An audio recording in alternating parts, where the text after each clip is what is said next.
उसे कहीं से एक बच्चे के रोने की आवाज आई।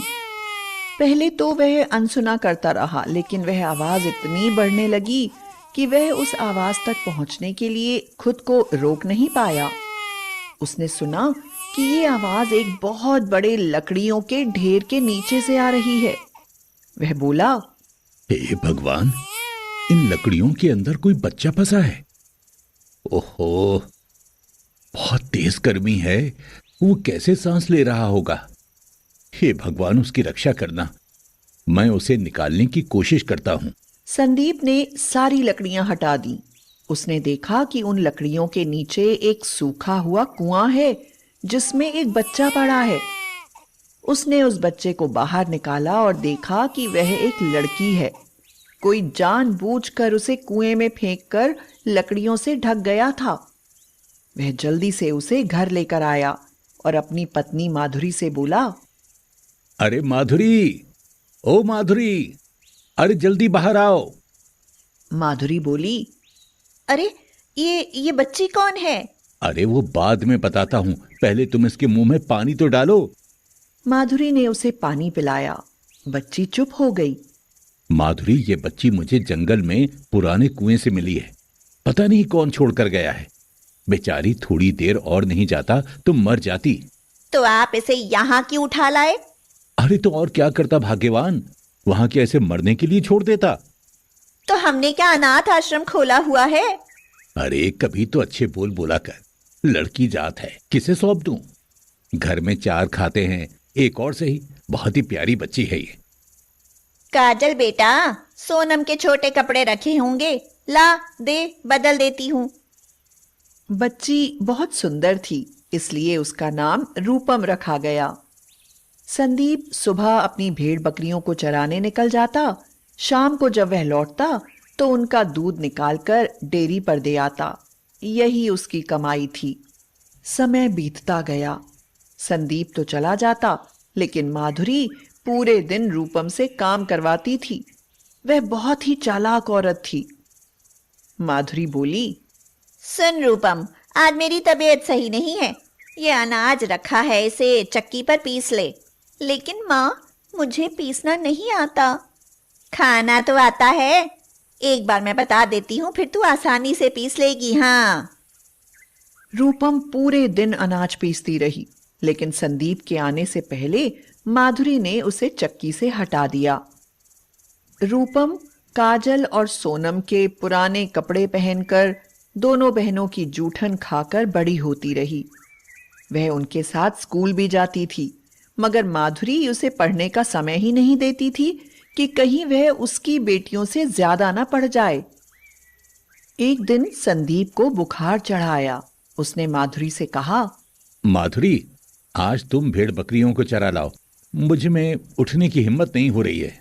तो माधुरी बोली, मेरे वश की बात नहीं है पूरे दिन जंगल में भटकना। ना ना, मुझसे नहीं हो पाएगा। हाँ। इस पर रूपम बोली, पिताजी, मैं चली जाऊंगी इन्हें चराने। ये बेचारी पूरे दिन भूखी रहेंगी, और भूखी रही तो दूध कैसे देंगी? तू जाएगी? नहीं रूपम, तू स्कूल जा। अरे वैसे भी तेरी 12वीं की पढ़ाई है। काजल चली जाएगी, वैसे भी वो पढ़ाई छोड़कर घर में ही तो बैठी है। काजल ने कहा, मैं आपने ऐसा सोच कैसे लिया पिताजी? पढ़ाई छोड़ देने का मतलब यह नहीं है कि मैं भेड़ बकरियां चराने जाऊंगी। रूपम को ही भेज दो। हाँ, आप चिंता ना करें पिताजी, मैं जाती हूँ। रूपम जानवरों को लेकर जंगल की तरफ चली गई। वह पेड़ की छांव में एक बड़े से पत्थर पर बैठकर मन ही मन कहने लगी, हे प्रभु, माना कि मैं अनाथ हूँ, लेकिन मेरे नसीब में क्या तुमने जरा भी सुख नहीं लिखा? जब भी माँ को काजल और सोनम दीदी को प्यार करते देखती हूँ तो मेरी भी इच्छा होती है कि मेरी भी माँ होती। मैं हमेशा उन दोनों की उतरन पहनती हूँ, उनकी जूठन खाती हूँ। क्या मेरा नसीब कभी नहीं बदलेगा? तभी उसे एक स्त्री दिखाई दी जो देवी के समान दिख रही थी।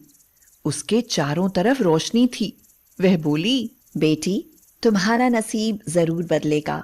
इस पत्थर के पीछे एक गठरी रखी है, उसे तुम अपने घर ले जाना, फिर देखना तुम्हारा नसीब कैसे बदलता है। रूपम गठरी देखने के लिए पीछे मुड़ी तो वहां सच में एक गठरी रखी हुई थी। रूपम उसे उठाने लगी तो उसमें बहुत वजन था। रूपम सोचने लगी, अरे ऐसा क्या है इसमें जो इतना भारी है ये? उसने सोचा कि इसे खोलकर देखूं। गठरी खोलकर देखा तो उसकी आंखें खुली की खुली रह गईं।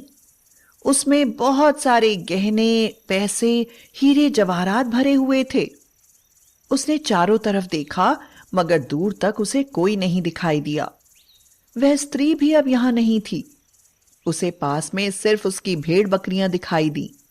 वह गठरी और अपने जानवरों को लेकर जल्दी ही घर वापस आ गई। रूपम अपनी माँ और पिताजी को आवाज लगाते हुए बोली, पिताजी, माँ, जल्दी बाहर आओ, देखो जरा मुझे क्या मिला है। आवाज सुनकर सब बाहर आ गए। गठरी का सामान देखते ही वो लोग चौंक गए। बेटी, ये किसकी है और तुझे कहाँ मिली? पिताजी, मैं अकेली बैठी हुई अपने नसीब को दोष दे रही थी। तभी मुझे एक स्त्री दिखाई दी। वह मुझे ये देखकर अंतर्ध्यान हो गई। उन्होंने कहा कि इसे घर ले जाओ, फिर देखना तुम्हारा नसीब कैसे बदलता है। अरे बेटी, तू तो बहुत भाग्यशाली है जो तुझे किसी देवी ने इतनी बड़ी धरोहर दी। ये लाखों की नहीं, करोड़ों की संपत्ति है। पिताजी, अब हमें इसका क्या करना चाहिए? बेटी, ये तो तेरी अमानत है, जैसे तू चाहे वैसा कर। माधुरी अंदर से जल भुन रही थी। वह बोली, करना क्या है? तुम तीनों बहनों की शादी में काम आ जाएगा और गहने तुम तीनों के काम आ जाएंगे। नहीं माँ, ये खजाना मैं शादियों में नहीं बल्कि किसी नेक काम में लगाऊंगी। माधुरी सोचने लगी, कहीं ऐसा ना हो ये बाप बेटी सब कुछ दान कर दें।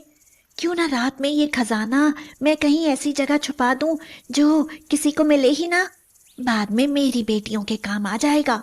फिर बोल दूंगी कि चोरी हो गया है। रात में जब सब सो गए, माधुरी उठी और जमीन में गड्ढा खोदकर खजाने की गठरी वहां दबा दी। ऊपर से वहां संदूक रख दिया। लेकिन जब वह वहां से चली तो माधुरी गिर पड़ी। उसे कुछ नहीं दिखाई दे रहा था। वह जोर से चिल्लाई, काजल के पापा! माधुरी की आवाज सुनकर सभी दौड़े दौड़े आए। संदीप ने बोला, क्या हुआ? माधुरी गिर कैसे गई? इस पर माधुरी घबरा कर बोली, मुझे कुछ दिखाई नहीं दे रहा है। लगता है मेरी आंखों की रोशनी चली गई।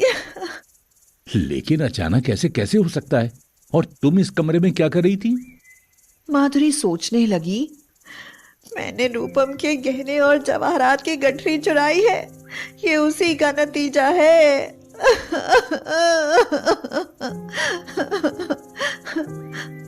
वह जोर जोर से रोने लगी। माँ, ऐसे कैसे तुम्हारी आंखों की रोशनी जा सकती है? बेटी, मेरे अंदर लालच आ गया था। मैं लालच में अंधी हो गई थी और भगवान ने मुझे सचमुच अंधा कर दिया। कैसा लालच? मैंने रूपम की गठरी चुराकर संदूक के नीचे गड्ढा खोद कर दबा दी। मेरे मन में आया कि मैं ये सिर्फ अपनी बेटियों को दूंगी, और जैसे ही मैं मुड़ी मेरी आंखों की रोशनी चली गई। रूपम बेटी, मुझे माफ कर दो। मुझे ऐसा नहीं करना चाहिए था। माँ, आपको ऐसा नहीं करना चाहिए था। माँ, आज आपने मुझे बेटी कहा, मुझे बहुत अच्छा लगा। नहीं तो आपने कभी अनाथ के सिवा मुझे कुछ कहा ही नहीं। अब तुझे हमेशा लाड़ करूंगी, बस एक बार मेरी आंखों की रोशनी आ जाए। संदीप ने संदूक हटाकर वहां से वह गठरी बाहर निकालकर रूपम के हाथ में दे दी। तभी माधुरी की आंखों की रोशनी वापस आ गई। बुरे काम का नतीजा बुरा ही होता है, इसलिए माँ, ये खजाना हम अच्छे काम में लगाएंगे। ये सब तेरा ही है बेटी। तू अनाथ नहीं, बहुत नसीब वाली है। आज के बाद तू सचमुच मेरी बेटी है। मैं कभी तुझे अनाथ नहीं कहूंगी। हाँ। रूपम ने अपने पिताजी की मदद से एक अनाथ आश्रम बनवाया ताकि किसी भी अनाथ बच्ची को रूपम की तरह किसी पर आश्रित ना रहना पड़े और अपने लिए एक अच्छा घर भी। रूपम अपने पिताजी से बोली, पिताजी, अब आप भेड़ बकरी नहीं चराएंगे। ठीक है बेटी, अब से मैं तुम्हारे साथ आश्रम का काम देखूंगा। सब लोग बहुत खुश थे। सच में ही उस अनाथ बच्ची का नसीब बदल